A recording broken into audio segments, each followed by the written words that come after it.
Yeah, greetings now. Today we're going to take a good look at constipation and how it can be repaired. Because you know, when you have cancer, digestive disorders, any kind of bowel disorder, you cannot be constipated. And constipation is one of the main cause of hemorrhoids and colon cancer, and fibroids, ovarian cysts, PCOS, and all these other conditions that affect a woman's daily life. Alright? So we're going to look at this organ right here. Alright, we'll tell you what causes constipation. A lot of the foods here do cause it. Now, this is the organ that is very significant in keeping you healthy. It's called the colon or the lower bowel. And you notice that different parts of this organ correspond to different parts of the body. So, for instance, the hepatic flexure corresponds to the liver, the gallbladder, and the heart. And this part of the colon, called ascending colon, corresponds to the mammary glands and the thyroid and all the part of the lungs. And then over here, it's called the transverse colon, and the transverse colon corresponds to the esophagus and the trachea. All right, and down here, it's called the splenic flexure, corresponds to the stomach. And then the descending colon corresponds to the kidney and the adrenals, and all along the sigmoid colon corresponds to the testicles, and a woman's uterus and a man's prostate gland over here. All right? So the colon is significant in keeping the glands and the organs and the blood well. That's significant. Because once you get constipated, you're going to have a problem. Let's look at foods that cause constipation. All right? And we're going to tell you how you can rectify constipation by using certain foods in your diet to help to remove all the toxins that build up in this particular area. Before we go over there, do not let this organ here, it shapes like a U, do not let this organ called the colon or the lower bowel become like that. Alright? When your colon become like this, you start to have what we call thin stool. So your colon is supposed to be fat, like this banana right here. If you have to have fat stool, not thin stool. Once the stool become thin like that, it's telling you that the walls of your colon is being clogged up, so the stool become very thin. And that become problematic long term. Let's look at the foods that cause constipation. White bread. That is one of the foods that cause constipation. Rice and macaroni and all these ronzoni and green bananas also cause constipation too. Now this rice, this food here, I call it a grain. It's rice. And lots of time if you have diarrhea and you want to get rid of the diarrhea, you can also use rice only, eat the rice that's boiled, and the diarrhea will disappear. Because once the rice gets into your digestive system, it clogs up the digestive system so much that your diarrhea disappears. So it is a constipation food. Right? Bread also causes constipation. And there's a lot of other things that cause constipation. Morphine, when you have cancer and they give you morphine, morphine also causes constipation. Iron supplements cause constipation also. And some pills that the doctors give you for depression, antidepressant drugs cause constipation, and also painkillers. All right? Another form of constipation that causes constipation is also when you have bowel disorders, or you have what we call IBS, ileitis, irritable bowel syndrome, Crohn's disease, mucus colitis. They all cause constipation because of the changing of the pH that they create in the large bowel. Right? Another cause of constipation is what we call neuropathy. And lots of people have neuropathy because over here now, a lot of the times, a lot of the nerve and the muscles become damaged in this part of the colon called the ascending colon. And once there is no what we call peristalsis movement because of lacking of muscle contraction, a person gets constipation from that also. Diabetics, people who have diabetes get constipation faster if they have neuropathy because the nerve become damaged. Or you have muscle damage. Also that could cause a person to have constipation. Yeah? Sitting for too long, drivers who sit for a long period of time, also come down with constipation. And when you have hemorrhoids or piles, as we call it in Grenada, that is another sign that your bowel is not working right.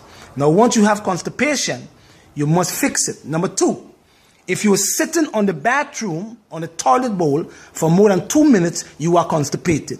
If you go to the bathroom with a book to read for half an hour, you're constipated. If you go into the bathroom 3 to 4 days per week, that's constipation. You have to look at what you're eating to help to fix your constipation, because you're looking to get cancer in this area. And once you have cancer here, the first place the cancer leaves to go is in your liver. And then the cancer becomes very problematic to repair once it gets into this particular organ. Yeah? Next thing again, when you're sitting on the toilet bowl, you must sit like this. And when you sit like this, your sigmoid colon relaxes. And when it relaxes, you have a better movement of the fecal matter moving from the sigmoid into the rectum. So you don't have what we call polyps, or you don't have a lot of waste sitting over here. Over here, come over here. Once you have your feet on the stool, and this part of the colon is relaxed, then you have the waste moving out. If you put your feet on the ground without putting your feet on a 1-foot stool, then lots of waste stays in the sigmoid colon and cause you to have polyps, number 1, cause you to have hemorrhoids, number 2, and cause you to get what we call sigmoid carcinoma, cancer in the sigmoid colon. And this cancer down here is very difficult to fix because they can't cut and join. You have to wear a bag till you die. All right? So let's look at some of the things that we can use to fix constipation. Yeah? All right, let's go to some herbs. I'm a herbalist now, so we're looking at herbs. Once you're constipated, you must find the cause of the constipation. So let's look at things you can do to fix the constipation. High fiber diet. You have to have floaters instead of sinkers. If the stool floats, it's telling you that you have a lot of fiber in your diet. If the stool sink, it's telling you it's too heavy. So you have to have floaters instead of sinkers. That's a good sign to tell you if you are constipated or not. Yeah? All right. Now, if you're constipated again, you have to implement 40 billion of your probiotics every single day. You have to take 3,000 micrograms of folic acid per day with B12 and the B complex.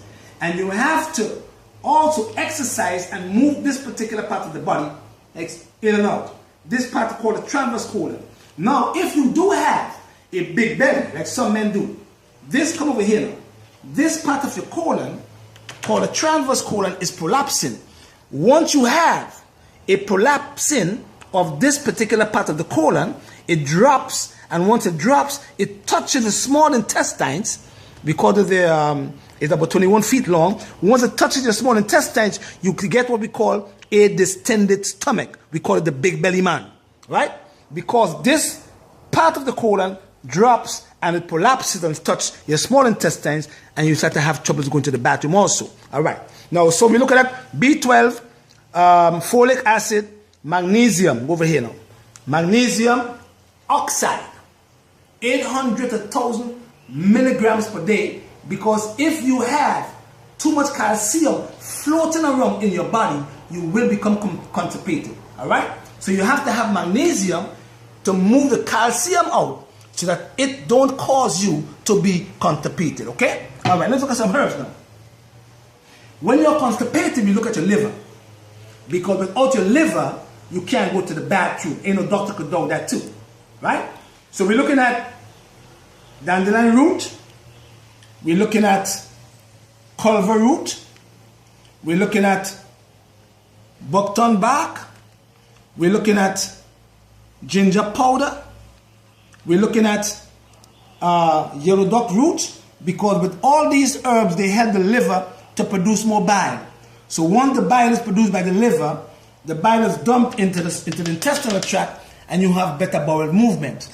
Because once you are constipated as a woman, you are setting yourself up to getting fibroids. Once you are constipated as a woman, you are setting yourself up to get breast cancer.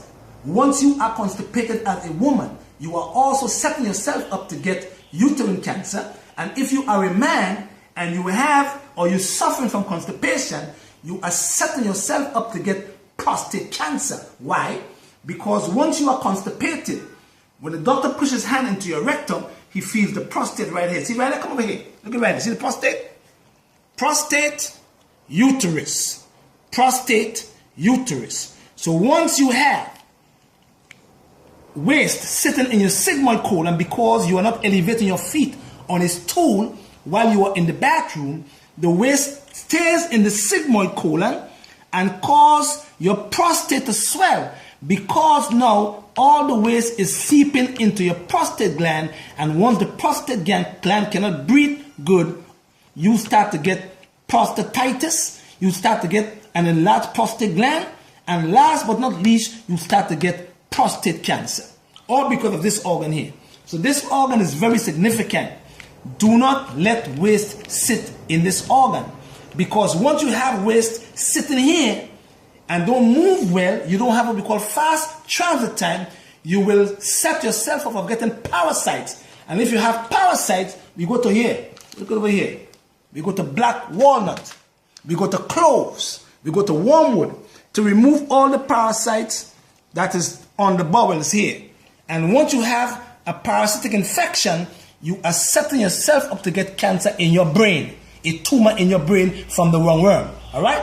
So now you know now for a fact that if you want to prevent constipation, you get your folic acid, you start to take your magnesium, you start to have fast transit time with the food moving from one place to the next, and you're having good elimination, and you're having your bowels staying clean and doing your enemas and your colonics, and you will get good health. Don't forget, I'll be in New York on the 19th of June, and I'm going to be seeing patients from the 19th to the 29th. So until, give Jehovah God the glory. Blessed love.